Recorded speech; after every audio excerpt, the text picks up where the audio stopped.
El libro de Hechos. En el primer video vimos que Lucas empieza el libro mostrándonos cómo el Jesús resucitado fue exaltado como el Rey del mundo. Él prometió enviar el Espíritu Santo como su presencia personal para empoderar a sus seguidores en su tarea de ir al mundo y ser testigos de las buenas nuevas de su reino, hasta que un día Él regrese. Y así empezó el movimiento en Jerusalén, cuando el Espíritu vino y transformó a los seguidores de Jesús en el nuevo templo prometido por los profetas de la Escritura. Pero esto generó conflicto con los líderes de Jerusalén y produjo la persecución de los cristianos. El Espíritu transformó esto en algo bueno. De hecho, se convirtió en el medio a través del cual las comunidades de Jesús, originalmente judías, fueron esparcidas fuera de Jerusalén para convertirse en un movimiento internacional multiétnico. Y la iglesia emblema de este diverso movimiento de Jesús estaba en Antioquía, la ciudad más grande del Imperio Romano en esa área. Nos quedamos con Bernabé y Pablo sirviendo en la iglesia de Antioquía, y el Espíritu mueve a la iglesia a enviarles en un viaje misionero, lo que abre toda una nueva sección en el libro. Las historias de Pablo y sus colaboradores viajando a diferentes ciudades en el Imperio Romano, anunciando las buenas nuevas de que Jesús es Rey. La primera misión es al interior de lo que se conoce como Asia Menor, que se encuentra en la Turquía moderna, y termina con una reunión importante de los apóstoles de vuelta en Jerusalén. La segunda misión es a través de Asia Menor y luego hacia la antigua Grecia.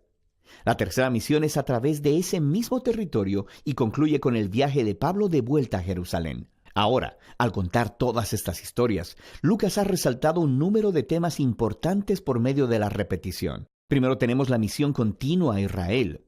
Cuando Pablo entra a una nueva ciudad, él siempre va primero a la sinagoga judía para compartir acerca del Rey Jesús resucitado y de cómo él está formando una nueva y multiétnica familia de Dios. La mayoría de las veces, muchas personas reconocen a Jesús como el Mesías, pero algunos se oponen a Pablo. A veces hasta lo expulsan de la ciudad como a un peligroso rebelde que se opone a la Torá y a la tradición judía. Y esta tensión culmina después del primer viaje, llevando a un concilio en Jerusalén. Pablo descubre que hay algunos cristianos judíos en Antioquía que están diciendo que a menos que las personas no judías se hagan judías, practicando la circuncisión, el día de reposo y obedeciendo las leyes de comida kosher, no pueden ser parte de la familia de Jesús. Pero Pablo y Bernabé están en profundo desacuerdo y llevan el debate al concilio de líderes en Jerusalén. Entonces ahí, Pedro, Pablo y Santiago, el hermano de Jesús, mostraron a partir de las Escrituras y de su experiencia que el plan de Dios siempre fue incluir a las naciones gentiles en su pueblo del pacto. Así que ellos escriben una carta pidiendo a los cristianos no judíos que dejen de participar en los sacrificios paganos del templo,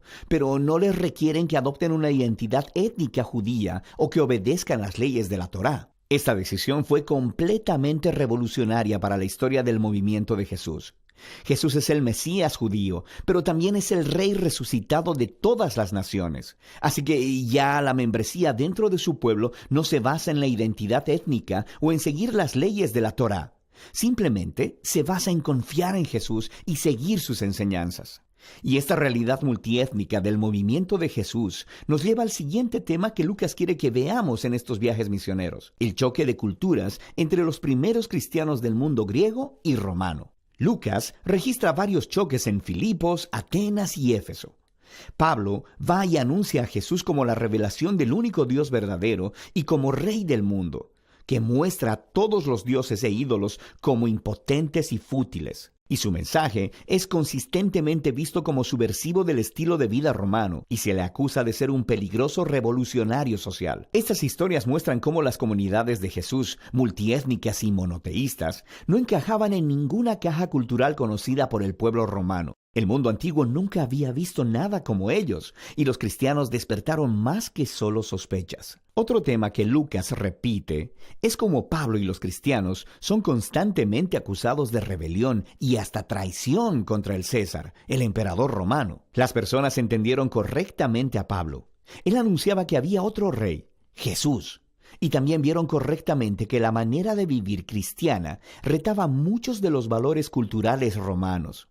Pero cada vez que Pablo es arrestado e interrogado frente a los oficiales romanos, ellos no ven ninguna amenaza y lo liberan. Estas historias nos muestran la paradoja que la iglesia primitiva presentaba al mundo. Era un movimiento mesiánico judío, pero era étnicamente diverso, lleno de comunidades que trataban como iguales a los hombres y a las mujeres, a los ricos y a los pobres, y a los esclavos y a los libres.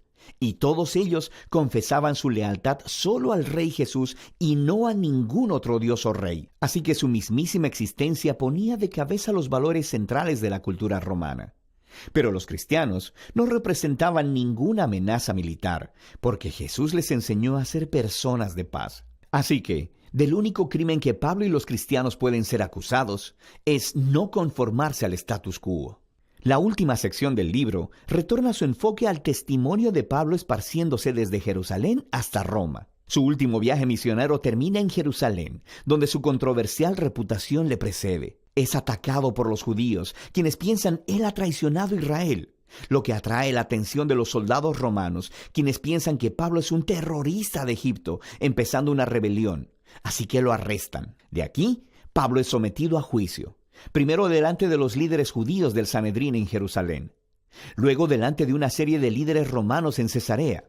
Allí está el gobernador Félix, quien remite el caso de Pablo al siguiente gobernador, Festo, quien eventualmente trae a Pablo delante del rey Agripa. Él termina en prisión durante años, aunque los cargos en ninguno de los tribunales fueron probados, porque lo que estaba haciendo era anunciando su esperanza en la resurrección que ha sido cumplida en el Rey Jesús. Esto difícilmente puede ser probado como un crimen, pero a este punto, el sistema legal romano no puede simplemente liberarlo, así que Pablo termina apelando a la Suprema Corte de Roma.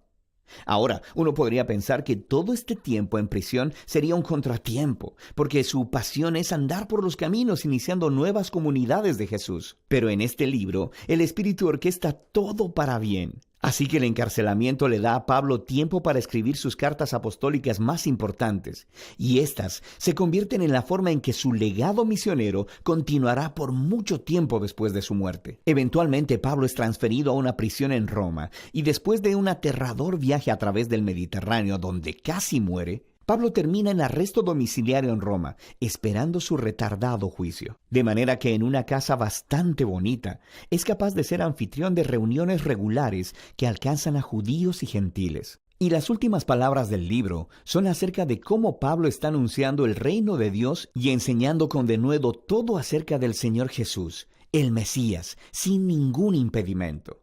Todo esto sucediendo bajo las narices del César en Roma. La obra unificada de Lucas Hechos hace mucho más que darnos la historia de Jesús y la iglesia primitiva. Nos muestra cómo el reino de Dios vino a la tierra, como existe en el cielo, a través de la vida, muerte y resurrección de Jesús y de la venida de su Espíritu, empoderando a la iglesia para ser testigos desde Jerusalén hasta los confines de la tierra. Y mientras Lucas cuenta la historia, nos ha dado muchos ejemplos de cómo luce la fidelidad al Rey Jesús, compartiendo las buenas nuevas del resucitado Rey Jesús por medio de palabras y acciones. Significa formar comunidades de Jesús muy diversas, donde personas de todas las clases se reúnan, sean tratadas con igualdad, comprometan su lealtad al Rey Jesús y vivan obedeciendo sus enseñanzas. Todo esto se hace confiando en el poder y la guía del Espíritu Santo para liderar el camino hacia adelante.